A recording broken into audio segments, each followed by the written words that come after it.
Hello, ladies and gentlemen, and everything in between. Today I'd like to talk to you about the movie Dark Crystal, an image of which you will see here. Dark Crystal was a 1986 film by Jim Henson's puppet production. It is the first film to ever be entirely puppet related or puppet driven, puppet cast. There are no humans in this film at all whatsoever. There will be some minor spoilers here, so take that as you will. The story takes place on a distant world called Mithra, 1,000 years in the past. The crystal cracked, and two new races appeared: the wise and gentle mystics and the cruel and evil GEEXX. The GEEXX have used the magic of the crystal to prolong their lives unnaturally, and have basically used magic and technology to dominate the world. The mystics live far off in their valley, practicing their gentle natural magic and mysticism, stuff like that. Main character of the film is a young gelfling named Jen. He is the last surviving gelfling that we know about. These GEEXX have exterminated the gelflings with extreme prejudice and mostly a lot of glee. As the film opens, the GEEXX emperor is dying. He is, laying withered in his elaborate bed. The GEEXX are around him, waiting for him to die, waiting to take power once he dies. Whereas far off in the mystics' village, the oldest and wisest of the mystics is also dying. He tells Jen that he must heal the crystal before the planet has three suns, before the conjunction of the three suns aligning in one in the sky, which happens every 1,000 years. So he has to heal the crystal, and if he does not do it in time, it will never happen, and the GEEXX will rule forever. So Jen leaves his village, goes to meet a seer Algra to see if he can find the crystal. She has a box full of crystals and has no idea what it is, which one is the right one. He manages to find the right one, and the Algra's Auri is attacked by these giant crab-like insect-like monsters. Jen flees. He does find another surviving gelfling, a girl. They roundaboutly make their way to the GEEXX's palace when they discover that it is the gelfling's destiny to heal the crystal. There's a prophecy involved. There's some capture involved. There's some plotting involved with the GEEXX. And, obviously in the end, the good guys win. Although not without some struggle. That's a brief overview of the story. The film was a technological masterpiece of the day. They used lots of animatronics and stuff to puppet the GEEXX. They were generally done by puppeteers, like in kind of Muppet suits, but the arms were long and thin, the faces were long and snout-like. They used a lot of really cool technological effects that were groundbreaking for the day. The film was a technological masterpiece.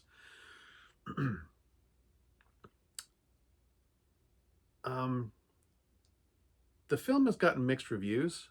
Even though it did turn a profit, it was a success in a way. It was not a blockbuster success.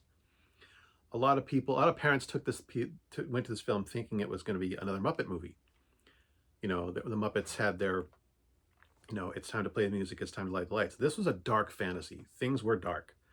I mean, Jen's entire village was killed. He's the last survivor of his family, of his entire village. The same thing happened to the other gelfling that survives. This film is very dark. The emperor's death is kind of horrific in the beginning. Where he kind of crumbles like a zombie, just crumbles away to dust. Whereas the old mystic dies He just kind of fades away like a Jedi, peacefully. But yeah, the Skeksis are vile and disgusting. This was this is more of the grim fairy tales kind of story. And Jim Henson, in writing this film, he wanted it to be a darker, um, less safe children's movie. He thought that as much as Disney films were popular and liked, they were too safe. Fairy tales are better when they're more realistic. When they don't try and protect children from the harshness of the world. He wanted a fairy tale that respected its audience, that treated children as though they could handle dark subject matter. Parents didn't like that. The art style was done by Brian Froud, who's nowadays a well-known British artist.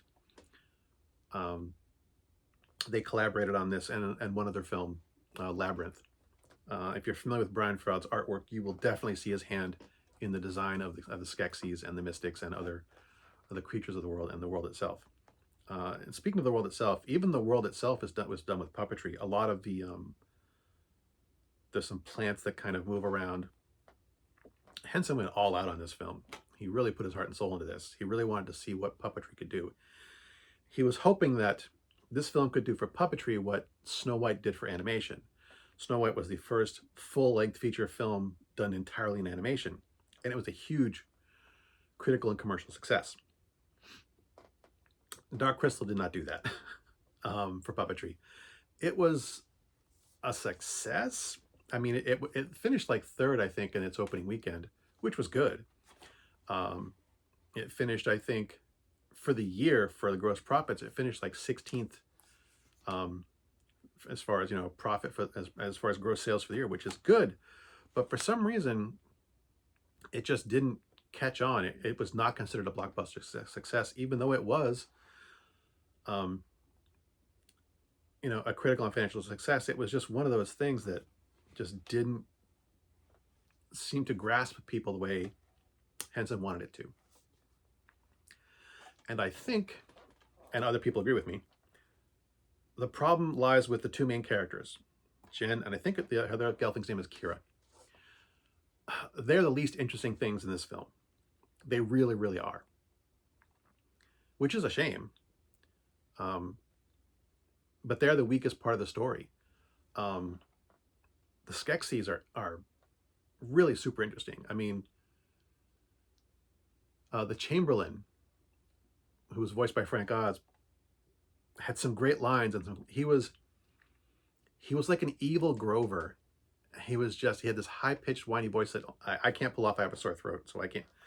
But this high, Skeks, please, just this evil Grover-like voice, and a trial by stone. When the Chamberlain challenges one of the other Skeksis for the Emperor to be Emperor. The trial by stone scene is classic. All of my nerdy friends quoted this movie, mostly because of the Skeksis and also because of Ogra. We don't see much of the Mystics. They're, aside from the opening scene and some of the stuff a little bit, they have a few scenes later in the film, but it's mostly the Gelflings, Ogra, and the Skeksis. And honestly, Ogra is great when Jen goes to visit her in her little orrery.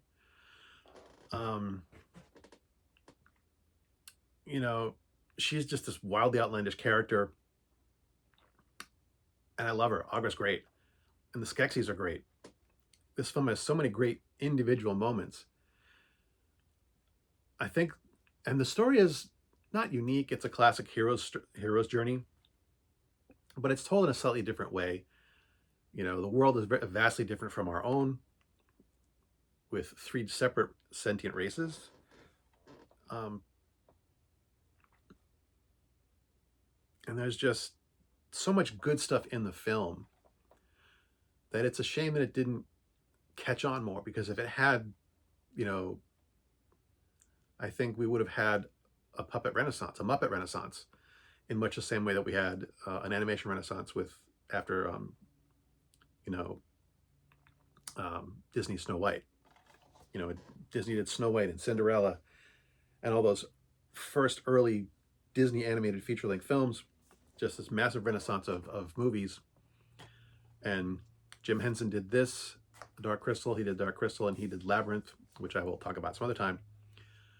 And because these two films were not quite the success that he was hoping for, it just kind of, I hate to say, killed Muppet cinema. We still get the occasional Muppet movies with the Muppet characters, but we don't have any real films aside from Jim Henson's Muppets to, to entertain us with, which is a shame because puppetry is an amazing art form. And with these films, Jim Henson showed us what you could do if you really wanted to do it well. But also around the same time as these movies were coming out, CGI was becoming a thing. And Jim Henson got involved in CGI too, but for him it was more a tool than as a means to an end. It was just, something different you could use. He still preferred puppetry is tactile. When you watch a film like this, you know that everything there is real. There's a person behind it, as opposed to CGI when it is just technical wizardry, which is fun, but it's just not the same. It doesn't have the same feel.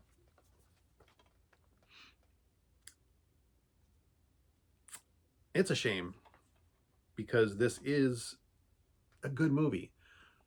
Like I said, unfortunately, the least interesting thing is Jen and Kira, the two main characters. I could watch Skeksis and Ogra all day long. And the fact that it's popular, it was popular enough that they made a prequel for Netflix, which I have not watched yet. I do have to do that. If you're a fan of puppetry, of Jim Henson's work, of the Muppets, and you haven't watched this yet, you really should.